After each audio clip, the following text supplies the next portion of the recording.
በመኖሪያ ቤቶች አካባቢ ከእንጨትና ብረታ ብረት ስራ እንዲሁም ከጋራጆች የሚሰማው ድምፅ ብክለት በነዋሪው ህብረተሰብ ላይ የሚያስከትለው ጉዳት ከፍተኛ በመሆኑ ከመኖሪያ ቤቶች አካባቢ መራቅ አለባቸው ሲሉ የወላይታ ሶዶ ከተማ ነዋሪዎች አሳሰቡ። ስራን ለመፍጠር ተብሎ በየመንደሩና በመኖሪያ ቤቶች ግቢ የሚከፈቱ በተለያዩ ማሽን ታግዘው የሚሰሩ ድርጅቶችን በመለየት የከተማው አስተዳደር የተለየ መስሪያ ቦታ እንዲያመቻችላቸውም ነዋሪዎች ይጠይቃሉ። ለንግድ ተቋማት የሚሰጠው የንግድ ፈቃድ አሰጣጥ መኖሪያ መንደርና መስሪያ ቦታን ለይቶ ሕግና ስርዓት ጠብቆ መሆን ይገባልም ብለዋል። ሰይፉ ሳሙኤል ያሰባሰበውን የነዋሪዎቹን አስተያየት ተከታትለን እንመለስ። እንኳንስ የስራ ቦታ ቀርቶ በአንድ ቤት መኝታ ክፍል አለ፣ ሳሎን አለ። ሳሎኑ ልዩ አገልግሎት ይሰጣል፣ መኝታ ክፍል ልዩ አገልግሎት ይሰጣል።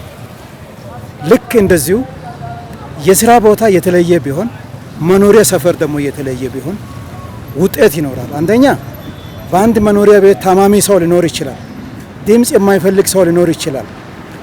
ለበሽተኛ ጸጥታ ያስፈልጋል የሚባልበት ሁኔታዎች አሉ። ስለዚህ በመኖሪያ ሰፈር የሞተር ጩኸት ሌላም ድምፅ ከፍ እያለ ሲመጣ መረበሽ አለ። መኖሪያ አካባቢ ብዙውን ጊዜ ምንድነው ሰው እንኳን ተኝቶ ሰላማዊ እንቅልፍ አፍላ እንቅልፍ ላይ እያለም ብዙ አላስፈላጊ ድምጾች የሚሰሙበት ሁኔታ አለ። ያ ነው በአግባቡ አይደለም። ከሚገባ በላይ ጣራ የሚሰነጥቁ ብዙ ድምጾች ድምፅ መጎያ ምናምንም ኖሯቸው የሚጮሁ አሉ። ማሽን ኤሌክትሪክ ምናምን በሚሰሩበት ሰዓት ሰው ተኝቶ እያለ ማለት እንቅልፍ እንግዲህ ማለት ከአራት ሰዓት በኋላ ነው። ከአራት በኋላ የሚረባብሹ ብዙ ድምጾች አሉ። ከተማው እንደ ማንኛውም ከተማ አድጓል። እንደ ማንኛውም ኢትዮጵያ ከተማዎች እጅግ ነው ወላይታ ያደገው። በማደጉ አንጻር ደግሞ አንዳንድ የጎንዮሽ ጉዳትም ይኖራሉ።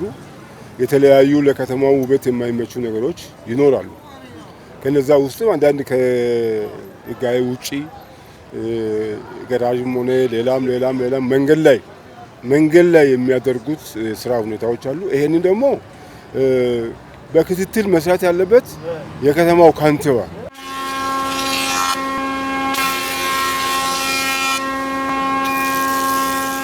ስራ አጡም ደግሞ ስራ አጥቶ ከመኖር ብሎ በመኖሪያ ቤት ግቢ አካባቢ ስራ ይፈጥራል። ስራ ለምን ፈጠራችሁ አይደለም፣ ሰርቶ መኖር ጥሩ ነው። ስለዚህ መንግስት ይሄንን ታሳቢ አድርጎ ጥሩ የስራ ቦታ ምቹ የስራ ቦታ ቢሰጣቸው፣ ለምሳሌ የኢንቨስተር ሰፈር አለ፣ የመኖሪያ ሰፈር አለ፣ ሌላም ሰፈር አለ። ልክ እንደዛው የስራ ቦታ በተመቻቸ ሁኔታ ሌላ ቦታ መንግስት ፈጥሮ ቢሰጥ ይመረጣል ብዬ ነው ሀሳብ የሚሰጥ። እንዳም ከዛ አልፎ መንግስት በምን እንደሚያየው እንጂ ርዕሱ ላይ ስለሌለ ነው እንጂ አንዳንድ ጊዜ በዓላት ሰርግ ምናምን ሲኖር ርችት ምናምን ተኮሳል አይደለም። እሱም እኛ ተደናግጠን እንኳን ምንድን ነው ጥይት ነው ብሎ ሰው ደንግጦ ከእንቅልፍ እስኪነቃ ድረስ ብዙ አላስፈላጊ ድምጾች የሚሰሙበት ሁኔታ አለ። ያ እርግጥ ነው። ያን እንግዲህ ምንድነው አቅጣጫ ማስያዝ ያለበት መስተካከል ያለበት ማነው? መንግስት ነው። አንደኛ ሰዎቹን ተከታትሎ ቦታ የመስጠት ሁኔታ የሚመለከተው ክፍል በተለይ የከተማው ካንቲባ፣ የከተማው ማዘጋጃ ቤት ይሄንን ማስተካከል አለበት። የድምጽ ፖሉሽን የድምጽ ብክለት ከፍተኛ አለ። ይሄኛውን ያው ህብረተሰቡም ሆነ የሚመለከተው ክፍል አብሮ ይሄንን በመነጋገር ባለ ሀብትም ሆነ ባለ ድርጅትም ሆነ ለነሱ የሚሰጠውን ቦታ መስጠት አለበት። ኢንዱስትሪ ኤሪያ ለብቻ መሆን አለበት።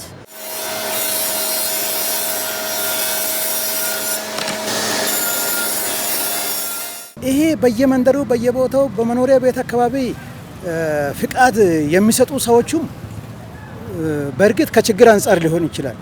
የከተማውን እድገትና ውበትን ለይቶ ያለማወቅም ሊሆን ይችላል። ስለዚህ የንግድ ፍቃድ የሚሰጡ ሰዎችም በተሰጣቸው አካባቢ የንግድ ፍቃድ አውጥቶ ቢሰጧቸው ስራን አይከለክልም። ስለዚህ ይህ ሁኔታ መንግስት ቢያመቻች ጥሩ ነው ባይ ነኝ። አሁን ለምሳሌ ግለሰብ ከአከራይ የትም እነሱ ቦታ ካገኙ አከራይተው ስራ ይጀምራሉ። ያ እንግዲህ ኢቭን ሌላው ቀና ሰውየው ራሱን እኮ ዘመናዊው እዚቹ በዛ ግቢ ነው። በግቢ ግማሹ አከራይተው ለስራ ይሄ ማሽኑ የሚጮህበት ግማሹ ለመኖሪያ ያደርጉታል። ያ እንግዲህ ከሱም አልፎ ጎረቤት ያሉ ሰዎች ይረብሻሉ። የህዝቡ መኖሪያ ወጣ ባለበት ቦታ ላይ ነው መስራት ያለበት። ሌሎች ከተሞች እንዳደጉ ለነሱ የተመቻቸ ቦታ የሚመለከተው ክፍል በመስጠትና በማደራጀት እነሱን ማቋቋም ያስፈልጋል። መኖሪያ አካባቢ በጣም መከበር አለበት። በተለይ ማታ ድምፅ በጣም እንትን የሚሉ አሉ። እነዚህ መስተካከል እንዳለባቸው ነው። ይሄም ደግሞ ከተማ አሁን ጥሩ አካሄድ በኮሪደርም ሆነ በጥሩ ሁኔታ ስለሚሄድ ይሄንን የማሻሻል አቅምም አለው። የሰዎችን መብት በመጠበቅ እና ሰዎቹ እሺ ነው የሚሉት፣ ግን ክትትል ያስፈልጋቸዋል።